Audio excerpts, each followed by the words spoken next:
Amados irmãos, com muita alegria no coração, acabamos de tomar a Santa Ceia, a Ceia do Senhor, e nós vamos agora meditar em um dos livros do Velho Testamento, no livro do profeta Oséias. A mensagem que vamos pregar hoje à noite, eu não posso deixar de externar, melhor dizendo, eu não digo, hoje, eu não posso dizer que estamos alegres por dentro.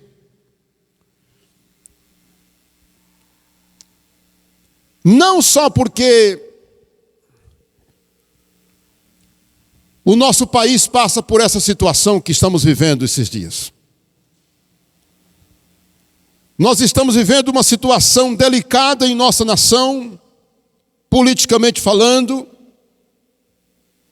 juridicamente falando, socialmente falando, moralmente falando, e estamos vivendo esses dias negros, pesados, desta festa mundana, carnal, de muita depravação, onde se confunde cultura com depravação, imoralidade, perversidade, onde o índice de violência aumenta de uma forma assustadora, acidentes fatais nas estradas, brigas, desordens, os hospitais lotados. Daqui a 9 meses nascerá uma quantidade maior de crianças do que nos meses normais. Sabia disso? Onde vai surgir muitas crianças ou filhos que não vão saber quem são os seus pais. Você já pensou nisso? Você já pensou nisso? Mães que não saberão dizer quem são os verdadeiros pais dos seus filhos. Porque vivemos num dia de depravação, de imoralidade, de muita bebedeira, orgias, devassidão. Então, é um momento triste para nós. É um momento pesado para nós que servimos a Deus, que cultuamos a Deus. Sabemos que as pessoas são livres, elas podem fazer o que elas entendem que devem fazer, porque são livres, mas nós temos princípios de Deus e nós temos uma palavra que nos orienta como devemos viver. Então é um momento difícil que nós estamos passando. Podemos juntar esses dois momentos num só. Mas eu digo que não é uma mensagem alegre, ou que eu possa externar aqui alegria. Por quê? Eu quero chamar a sua atenção, amados. Você que está nos assistindo aí na sua casa, não sei quando você vai ver esse vídeo. Aproveito para pedir a você que se inscreva, dê o seu like, compartilhe, porque essa mensagem pode trazer e vai trazer muita edificação para muitas pessoas. É porque o livro de Oséias, escuta bem, o livro de Oséias é um livro triste. Você não vê eu falando esse tipo de coisa aqui. Dificilmente eu expresso dessa forma. Mas o livro do profeta Oséias é um livro de 14 capítulos, onde o profeta Oséias descreve uma nação arruinada pelo pecado. Vocês estão entendendo? São 14 capítulos e o profeta descreve uma nação adúltera. Por isso que o casamento de Oséias foi com a mulher adúltera. Deus mandou que Oséias casasse com uma mulher adúltera e tivesse filhos com ela. E essa mulher, meus irmãos, quando estava casada com Oséias, ela voltou atrás e foi em busca dos seus antigos amantes. Olha que coisa. Eu estou contando isso para você porque eu quero chamar a sua atenção para os livros do Velho Testamento, da mensagem que eles podem nos trazer para a nossa vida espiritual hoje na graça. Por isso eles estão aqui, e eu quero dizer para vocês que Oséias é um livro triste, porque descreve uma nação pecaminosa, no caso a nação de Israel, que nesse momento aqui não se confunde com Judá. Judá era parte do sul, no caso o sul está para cá, né? Era parte do sul, e nesse momento Deus está tratando com Israel, cuja capital não era Jerusalém, mas Samaria. E no livro de Oséias, Israel aparece também com o nome Efraim, e etc. Então, só para vocês entenderem, quando estiver lendo o livro. E aí o tema, nós vamos tratar hoje, uma grave acusação. Então, só pelo tema, nós já percebemos que a coisa vai ser pesada. Mas eu sei que, como pregador, a gente não pode pregar flores somente. Tem até uma música do nosso irmão Marcos Antônio, pregadores de rosas, pregue os espinhos também. Pregue que Deus é amor, mas pregue que Deus é justiça também. Se você não conhece essa música, você pode procurar conhecer pregadores de rosa, pregue os espinhos também, do nosso irmão Marco Antônio. Então, essa mensagem, ela é uma mensagem que deixa a gente assim com mal-estar. Desde a semana passada, quer dizer, nós passamos 2 semanas, 14 dias estudando o livro, um capítulo por dia. Então foram assim, diferente de ler Daniel, por exemplo. Diferente de ler um livro de Salmos, Provérbios e outros livros, que você tem momento que você está alegre, vibrando por aquele texto que você está lendo. Mas o livro de Oséias faz você ver a tristeza de Deus. O livro de Oséias trata da tristeza de Deus pela nação de Israel que estava totalmente distante dele e que tinha abandonado o Senhor. Agora nós vamos ver Oséias capítulo 4, de 1 a 3.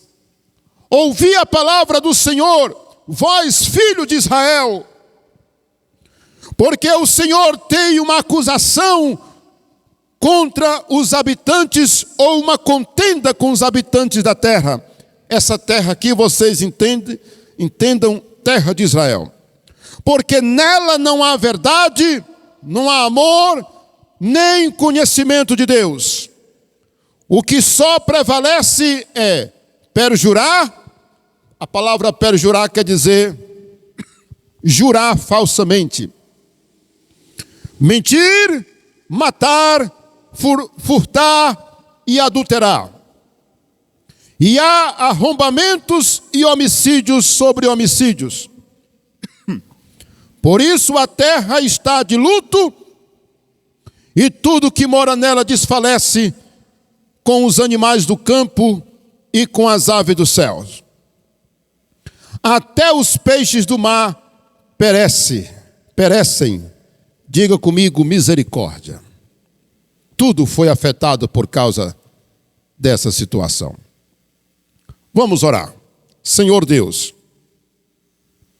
nós te pedimos que o Senhor abra o nosso entendimento e os nossos olhos para entender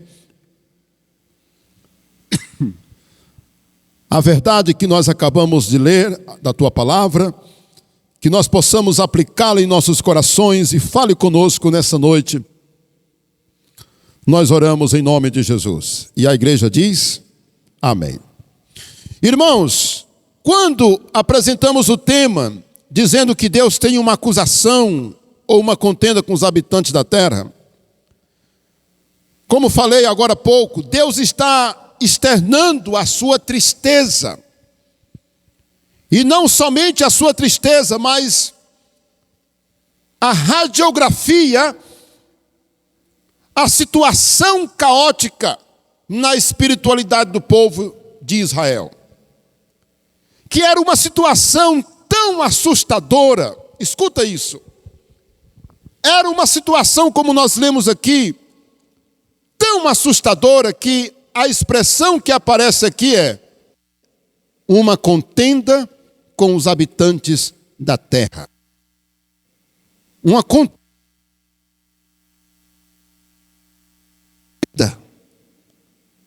Demonstra uma satisfação grande ao ponto de Deus entrar numa contenda, numa situação, vamos dizer, de litígio com um povo que era o seu povo,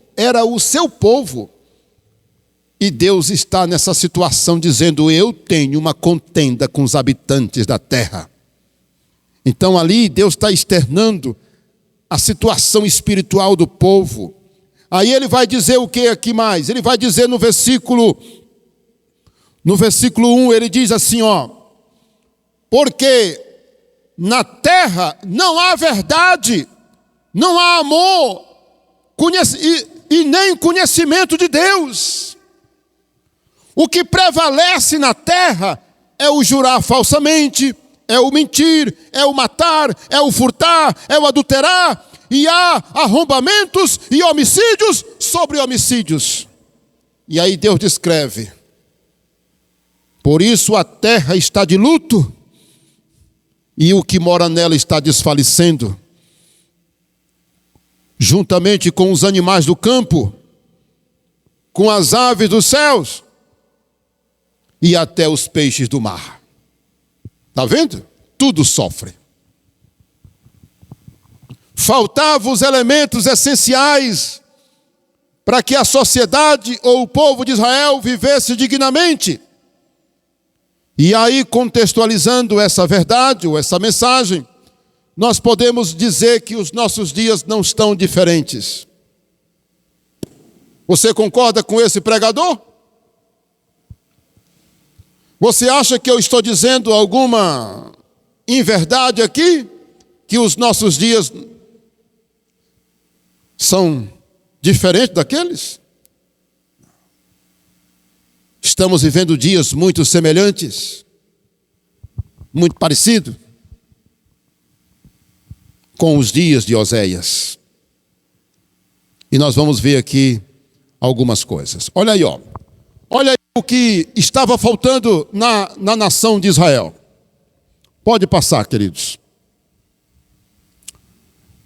Olha aí, A ausência dos pilares fundamentais de uma sociedade, tanto no aspecto religioso como social. O que é que estava faltando? Pode passar, olha aí, Faltavam essas 3 coisas básicas. A verdade. Irmãos, qual é o efeito de quando falta a verdade, irmãos? A verdade que o profeta está dizendo que estava faltando, não era só a ausência da palavra de Deus, que é a verdade que liberta. Não era só a falta da palavra de Deus na vida do povo, mas era a presença de um espírito de mentira. Olha, meus irmãos, você quer ver a desgraça de uma sociedade? O espírito de mentira começa a predominar. E foi isso que o profeta disse. Está faltando a verdade, porque existia um espírito de mentira. Traduz-se também como engano. Um espírito enganoso. A mentira. Claro que a mentira é a ausência da verdade, mas também pode ser a presença de um espírito mentiroso, que domina as pessoas, elas começam a mentir umas para as outras. Uma sociedade que perde o valor chamado verdade, produz mentiras e caminha para a sua própria destruição, ou autodestruição. A mentira não é só a ausência da verdade, como eu disse, mas um espírito que domina a mente das pessoas. Sabia disso? Tem pessoas que elas mentem, impulsionadas por esse espírito mentiroso, que domina a sua mente e o seu coração. Vamos imaginar agora a falta de amor. Essa falta de amor também podemos traduzir como falta de compaixão. A palavra compaixão significa se doer por dentro em relação ao próximo. É quando eu sinto a dor do próximo. A palavra compaixão quer dizer isso. Sentir dentro, não é? Sentir por dentro um sentimento por outra pessoa para o bem dela. Olha, a falta de amor, esse amor que não existia, não era só a falta do amor de Deus nos corações, nas vidas, mas também o amor pelo próximo.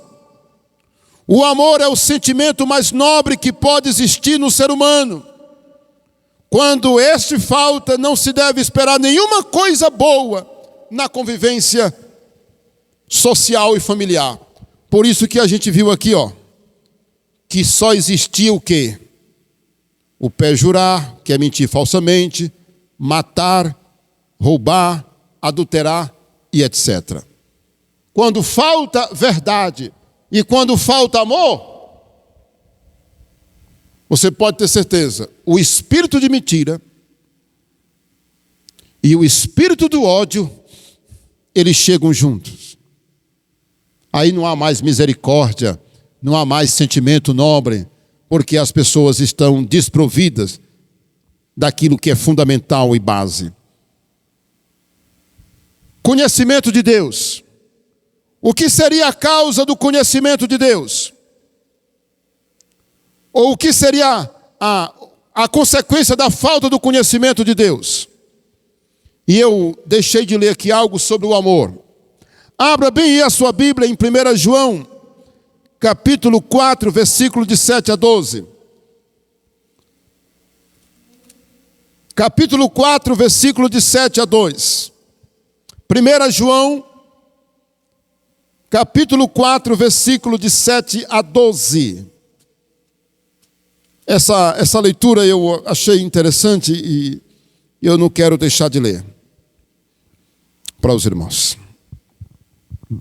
Mais uma vez eu quero que você, ao ouvir essa mensagem, compartilhe com seus amigos. Mande ela para os seus irmãos em Cristo, para os seus amigos, parentes. Coloque no grupo da sua família, no grupo que você faz parte, para que outras pessoas possam ouvir essa mensagem.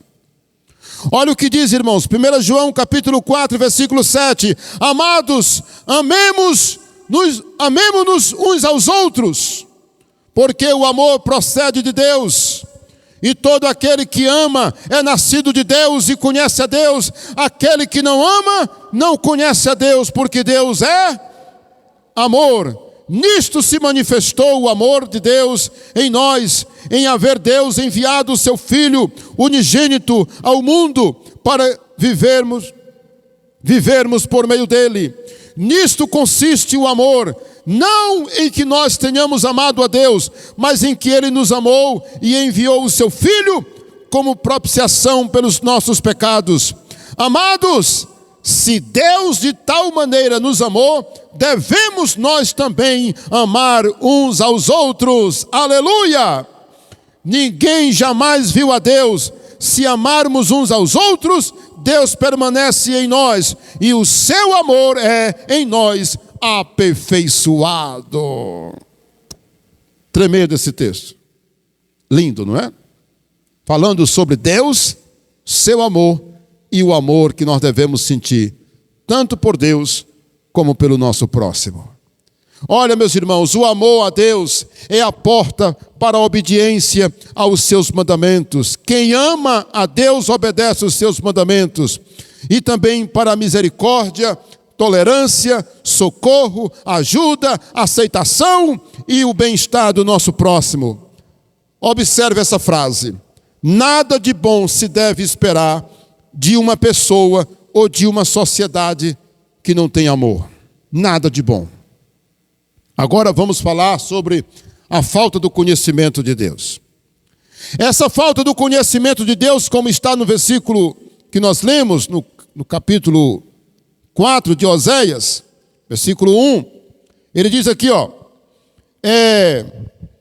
a última parte do versículo 1, nem conhecimento de Deus. Essa falta de conhecimento não significa falta de informação sobre Deus, ou de sua existência, mas é um distanciamento da pessoa de Deus. Quando é que nós podemos afirmar que uma pessoa não tem conhecimento de Deus? Ela pode dizer para você que lê a Bíblia. Ela pode dizer até que frequenta uma igreja. Ela pode dizer para você que é uma pessoa que já leu a Bíblia. Mas olha, a falta de conhecimento de Deus significa não a falta de informação, mas o distanciamento da pessoa de Deus. Ou seja, a pessoa vive distante de Deus. Significa uma vida longe da presença do Criador. Muitas pessoas até sabem muita coisa da Bíblia e sobre Deus, mas não o conhece pessoalmente por meio de um relacionamento de oração e devoção. Só tem uma maneira do Isaías dizer que conhece Deus. É se ele tiver um relacionamento com Deus. E aí eu tenho algo escrito aqui que eu não posso deixar de dizer para os irmãos. O verbo conhecer na Bíblia, na língua portuguesa nós temos dois verbos parecidos. Um é saber e o outro é conhecer. Na língua portuguesa, esses dois são diferentes, embora pode ser confundido em algum momento. Saber é uma informação, é um conhecimento, assim, que eu tenho de algo. Mas conhecimento dá a ideia de intimidade, de uma aproximação. E no contexto bíblico, todas as vezes que a Bíblia usa o verbo conhecer, no nosso relacionamento com Deus, com a sua palavra, com o Espírito Santo, a nossa vida espiritual, dá a ideia de uma aproximação profunda com Deus. É relacionamento e intimidade. Por exemplo, quem é que conhece a esposa mais do que o marido? Ninguém, porque vive em intimidade. Quem é que conhece melhor uma criança, senão a sua mãe, que o pariu, que lhe deu a luz, que segurou nos braços? Me diga. Quem é que lembra daquele texto de Mateus capítulo 7, quando Jesus disse assim, muitos naquele dia vão dizer, Senhor, Senhor, porventura nós não profetizamos em teu nome, e em teu nome não fizemos milagres? Vocês podem ver lá no finalzinho. Apartai-vos de mim, eu não vos conheço. Você entendeu agora? Apartai-vos de mim, eu não vos conheço.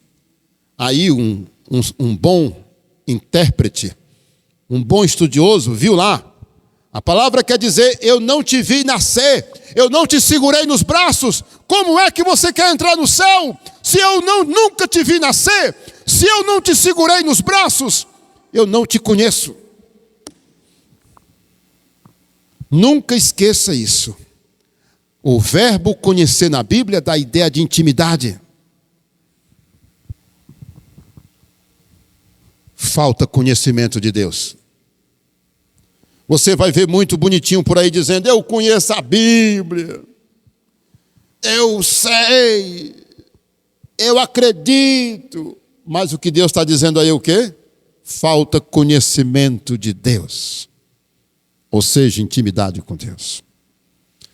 Agora nós vamos apressar o passo, porque muitas vezes a gente se demora mais numa parte e tem tanta coisa para falar, mas eu quero terminar rápido. Olha aí, pessoal. as consequências da ausência daqueles 3 elementos lá. Bora repetir os elementos? Verdade, diga comigo, verdade, amor e o terceiro, conhecimento de Deus. Qual é a consequência, ou quais são as consequências da ausência para a vida espiritual das pessoas e para a sociedade daqueles 3 elementos? Vamos elencar aí, ó. Letra A. Olha aí, pessoal. Ó, uma sociedade violenta, cheia de mentiras, homicídios, roubos, prostituição e adultérios. Irmãos, todo mundo sabe que casamento, os divórcios aumentaram, irmãos.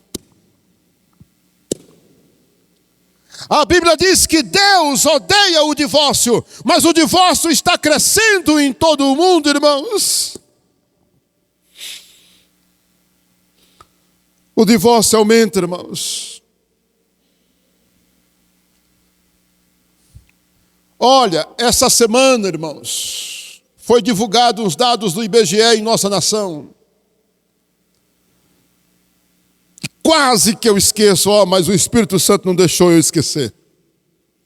Irmãos, olha, não é de agora que, desde há uns 10 anos atrás, que revistas, jornais, pessoas, jornalistas, que militam contra a igreja do Senhor, vem dizendo, a igreja tem milhões e milhões, e milhões e milhões, a igreja evangélica está crescendo, se tornando grande, e teve uma época aí que disse que nós já somos 52 milhões, que a igreja está crescendo, que a igreja evangélica está crescendo, está tomando de conta de tudo e de todos. Não é bem verdade. Isso eles estão querendo que a sociedade diga, está na hora de parar esse crescimento, está na hora de frear os crentes, está na hora de frear a igreja evangélica. É essa mensagem que muitos querem transmitir quando falam assim. E quando foi agora, no último censo, foi dito que existe mais templos evangélicos do que escolas, do que hospitais. Tem mais templos evangélicos de igrejas do que escolas e hospitais. Olha que absurdo, tem mais igrejas, porque isso aqui não é igreja, isso aqui é templo. Olha, tem mais templos do que escolas para se estudar em nossa nação, contando com faculdade, contando com escola primária, ensino fundamental, contando com ensino médio. Olha, faculdades, universidades. Eles dizem que há mais. Aí ficou aquele alvoroço.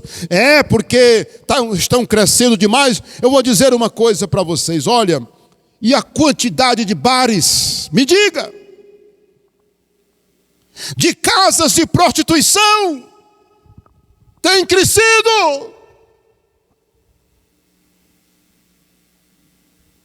Irmãos, eu não tenho dúvida de dizer que há mais bares em qualquer rua que você ande do que igrejas.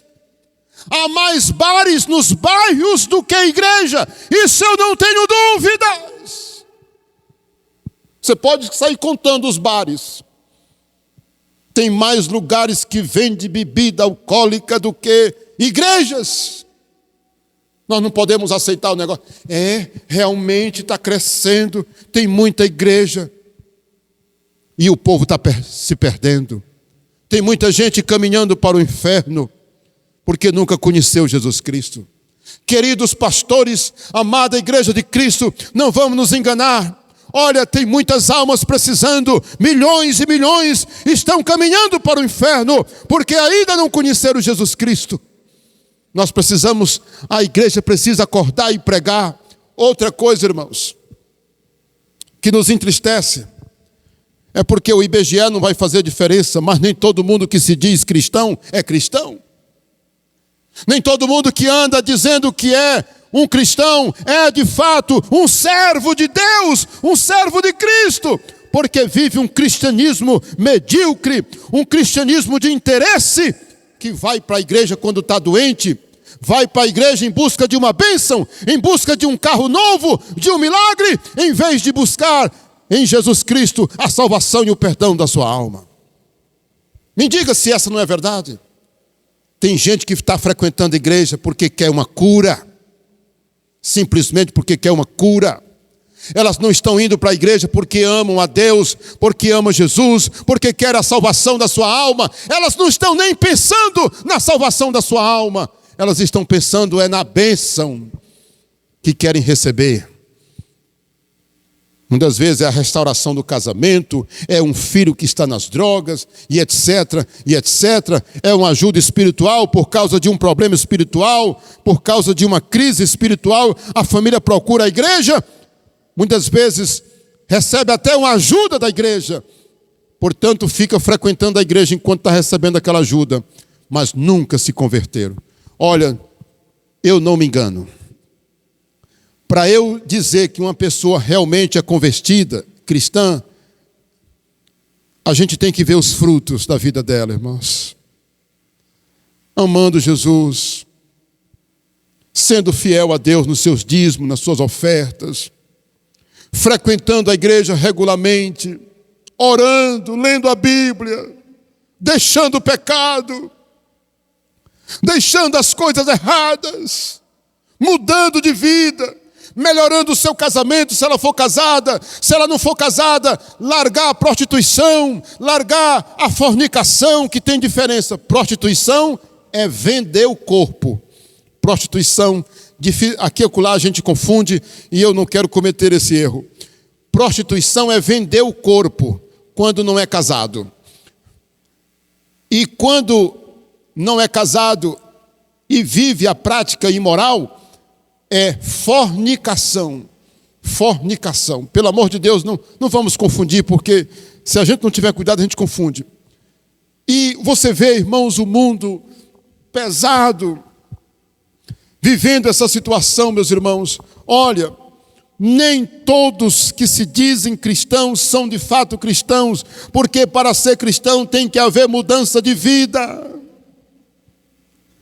Para ser um cristão verdadeiro tem que haver um novo nascimento, a mudança de vida. Inclusive eu digo para você, se você nunca nasceu de novo, precisa nascer de novo para entrar no céu.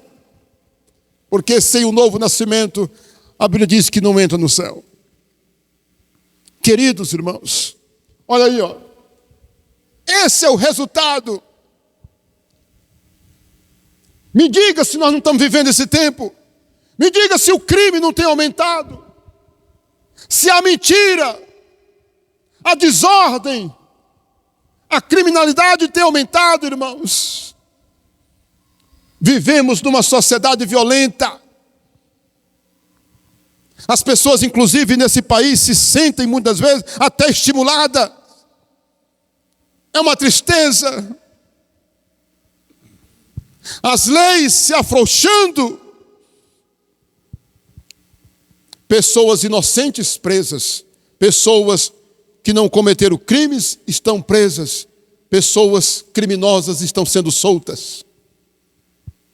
É uma tristeza, meus irmãos. Vivemos dias difíceis. Vamos correr, né? O tempo já praticamente acabou. Olha aí, ó. Qual é a outra consequência?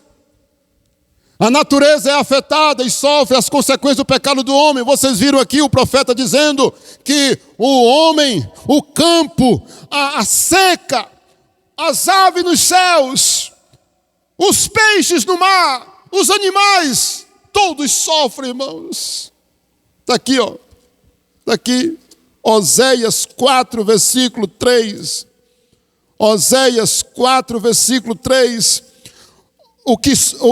Por isso a terra está de luto, e tudo que mora nela desfalece, com os animais do campo, as aves do céu, até os peixes do mar. Olha, quem pensar, quem pensar que a natureza não é afetada pelo comportamento do homem, não conhece a Bíblia. Eu vou dizer uma coisa para vocês, ó. O nosso pecado, a Bíblia diz que afeta o meio ambiente. Aqui no texto eu coloquei a palavra meio ambiente. Olha, irmãos, o meio ambiente sofre as consequências do pecado do homem. Isso está na Bíblia. Olha aqui, ó. Eu lembrei de Ageu. Lá em Ageu, meus irmãos, tem um texto de Ageu. Meu Deus. Vamos ler. Rapidinho, correndo. Ageu. Bora lá. É antes de Zacarias. Rapidinho. Ageu capítulo 1, versículo 9. Olha o que diz aí Ageu, irmãos. Esperaste-o muito, e eis que veio a ser pouco, e esse pouco, quando trouxestes para casa, eu com o assopro o dissipei. Por quê? Diz o Senhor dos Exércitos.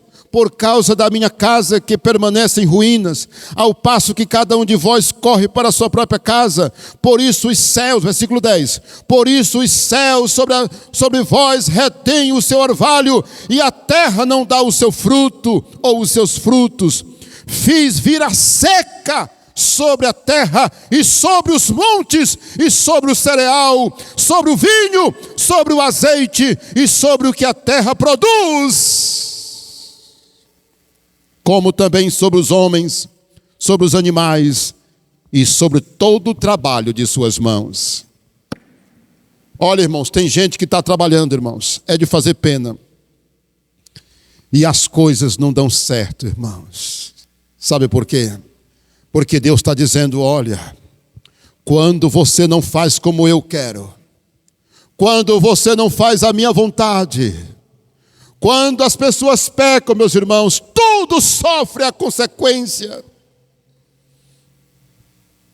As coisas não dão certo, irmãos, por causa do pecado. Está aqui, ó. Eu faço vir a seca sobre os montes, sobre o cereal, sobre o azeite e sobre o que a terra produz, sobre os homens, sobre os animais e sobre o trabalho das mãos dele. Das mãos, olha aqui, ó, das mãos. Ó. A terra retém o seu orvalho e a terra não dá os seus frutos. Meu Deus. Você entende agora por que algumas coisas acontecem? Você entendeu agora? Você entendeu por que algumas coisas acontecem? Está aqui a resposta na palavra de Deus. Olha, pessoal, na célula a gente pode ver mais coisas, porque tem mais textos aqui. A seca na época do profeta Elias, 3 anos e 6 meses, não é? Lá em 1 Reis 8:35, anote esse versículo aí, 1 Reis 8:35, tá? A terra foi amaldiçoada por causa do pecado do homem. Vamos para a letra C. Letra C, o que diz, ó? Outra consequência, uma liderança espiritual fraca, omissa e corrompida.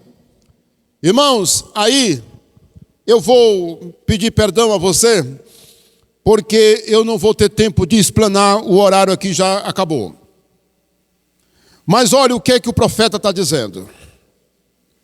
Houve uma corrupção nos sacerdotes, irmãos. Ei. Irmãos, o pecado contamina. Trazendo para os nossos dias, o pecado pode contaminar o pastor também, irmãos. Sabia?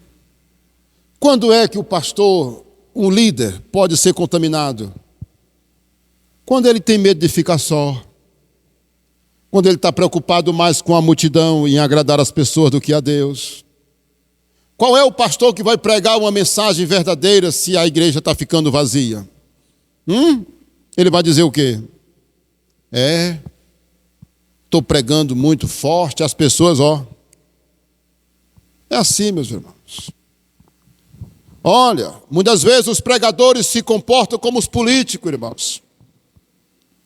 Você sabe que o político mente, muitas vezes para agradar as pessoas, promete e não faz. Você sabe como é que anda a política em nosso país. Você sabe, você não é criança. Você sabe como é que anda. Irmãos, muitas vezes liderança se corrompe, irmãos. Se corrompe para agradar aos homens e em vez de agradar a Deus. Eu vou perguntar uma coisa para você.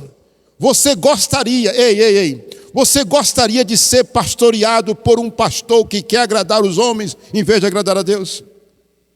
Você frequentaria uma igreja onde essa igreja está mais preocupada em atrair as pessoas para ela, mesmo mudando a mensagem, fazendo jogo de cintura, para ver se atrai, do que aquela igreja que prega a palavra de Deus com autoridade como ela é, ainda que isso desagrade as pessoas? Eu te pergunto, você queria uma igreja dessa? Qual é o tipo de igreja que você quer? Qual é o tipo de igreja que você sonha? Qual é o tipo de igreja que você quer frequentar, meu amigo? Olha, eu quero frequentar uma igreja onde eu me sinto bem. É assim, irmão, isso nós estamos ouvindo, irmão. Nós estamos ouvindo direto. Pessoas dizendo assim, ó, eu quero um lugar onde eu escuto algo que me deixe mais alegre, para cima.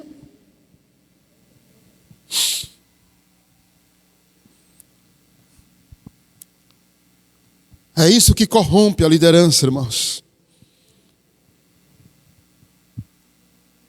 Porque você não vê dizer, pessoas chegam, pastor, pregue a verdade, pastor. Pastor, pregue a palavra de Deus, ainda que aconteça das pessoas abandonarem o Senhor, mas, pastor, pregue a palavra de Deus, fale a verdade. Você não vê pessoas dizendo isso para os pastores. As pessoas querem ouvir algo, irmãos, que deixem elas, o ego, que mexa com o ego dela. Você vai vencer. Olha, Deus vai te dar um carro. Deus vai te dar saúde. Deus vai te dar uma casa nova. E tal, e tal. Olha, Deus está contigo. Ele vai te abençoar. Ele vai te levantar. Claro que nós confiamos nisso também, irmãos. Nós temos que pregar isso também, irmãos. Nós temos que trazer palavra de consolo para o povo. Tem hora que as pessoas estão precisando de uma palavra de consolo, de uma palavra de força, uma palavra de ânimo. Mas isso não pode ser como é que se diz? O tempo todo falando sobre isso. Nós temos que pregar sobre o pecado, nós temos que falar, porque a igreja tem que ser verdadeira. E aí, meus irmãos, olha aí a última letra. Olha aí a última letra aí, ó. Letra D. Envolvimento com a idolatria. Aí, vocês já perceberam que eu não estou mais lendo o texto. Mas o envolvimento com a idolatria, aliás, a liderança fraca, corrupta, porque eu não vou aqui tampar o sol com a peneira.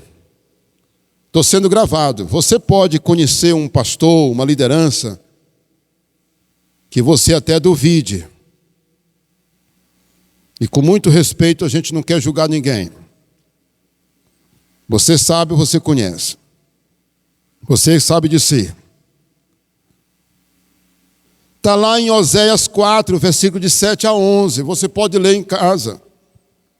Oséias 4, de 7 a 11. Está no texto, porque eu não li. E com relação a essa última aí, ó, está no capítulo 4, versículo de 12 a 18.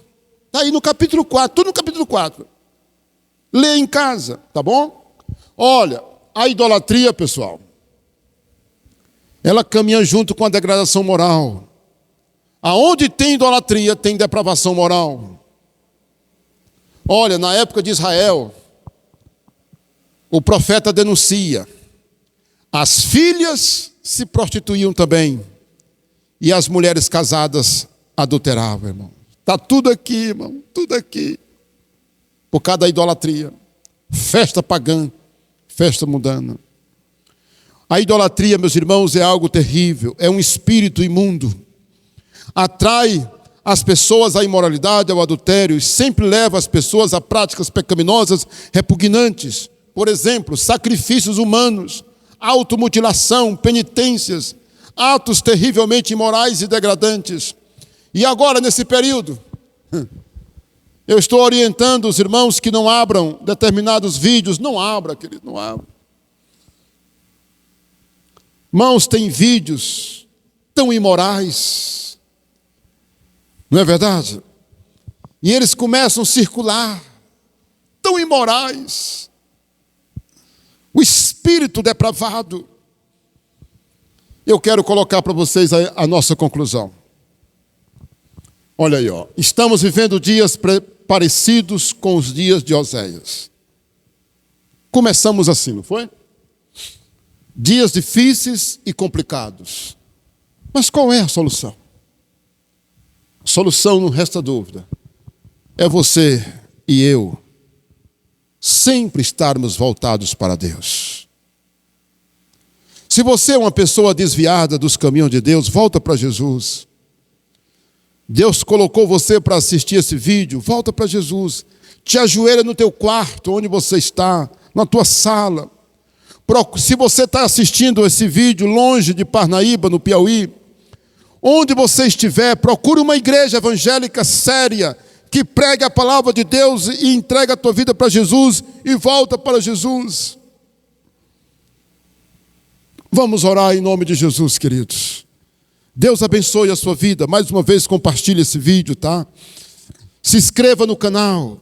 Vamos orar. Receba aqui essa oração em nome de Jesus. Vamos ficar em pé, igreja. Querido Deus e Pai, é com muita alegria que nós estamos aqui, Senhor.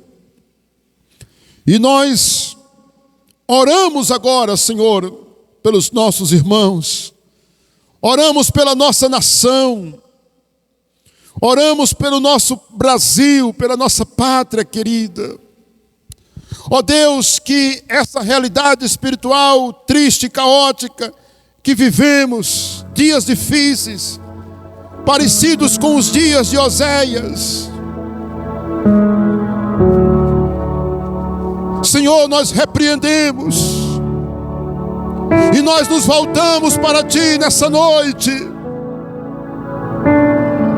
Se você não tem sido um cristão como Deus espera, peça perdão a Deus. Se arrependa e se volte para Deus aonde você estiver, seja no Brasil, seja em outro país, seja em qual cidade for. Se volte para o Senhor, porque Ele tem o perdão, Ele pode mudar a tua vida. Jesus, me perdoe, diga isso. Eu serei um crente fervoroso e fiel. E se depender de mim, essa realidade não será a minha, da minha casa, da minha família.